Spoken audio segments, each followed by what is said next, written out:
কেউ দোয়া চাইলে কি দোয়া বলতে হবে আমরা বুঝি না, আমরা জানি না, কিন্তু ইসলাম আমাদেরকে সব কিছু শেখানোর জন্য এত সুন্দর ব্যবস্থা করে দিয়েছে।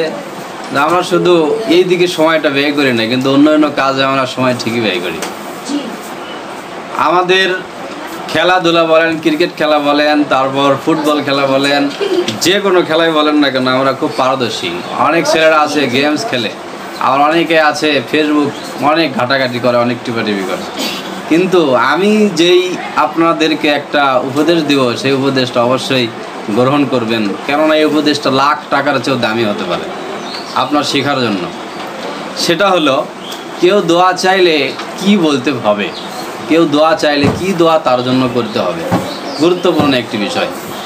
হাদিস থেকে বলছি, আনাস রাদিয়াল্লাহু তাআলা আনহুর মা একদিন রাসূল সাল্লাল্লাহু আলাইহি সাল্লামের নিকটে এসে বললেন যে, ইয়া রাসূলুল্লাহ, আনাস আপনার ছোট খাদেম, তার জন্য একটু দোয়া করুন তো।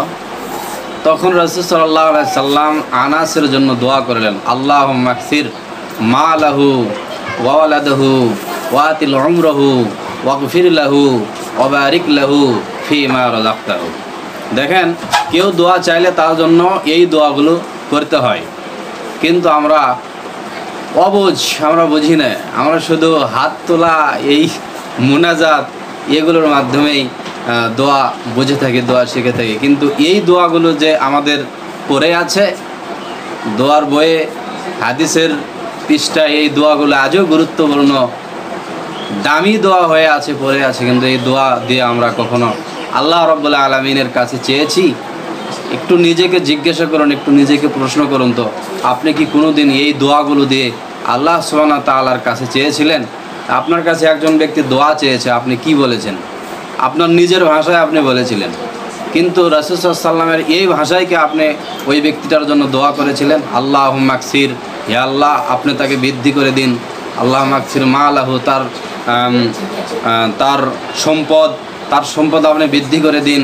মালাহু ওয়াতিল উমরহু, এবং তার বয়স বৃদ্ধি করে দিন। ওয়াতিল উমরহু ওয়াগফির লাহু, তাকে ক্ষমা করে দিন। ওয়াবারিক লাহু, এবং তাকে বরকত দিয়ে দিন। ফিমা রাযাকতাহু, এবং তাকে আপনি তার রিজিককে আপনি কি করে দিন? বৃদ্ধি করে দিন। এইগুলো কি আপনি এতগুলো দোয়া রাসূল সাল্লাল্লাহু আলাইহি ওয়াসাল্লামের ভাষায় কি বলেছিলেন যে কেউ দোয়া চাইলে এভাবে দোয়া বলতে হয়? শরীয়ত শেখার জন্য আমাদেরকে অনেক কিছু সিস্টেম বর্তমানে চালু হয়েছে, আপনারা একটু চেষ্টা করলে শিখতে পারবেন। আল্লাহ আমাদের সকলকে শেখার তৌফিক দান করুন। আসসালামু আলাইকুম।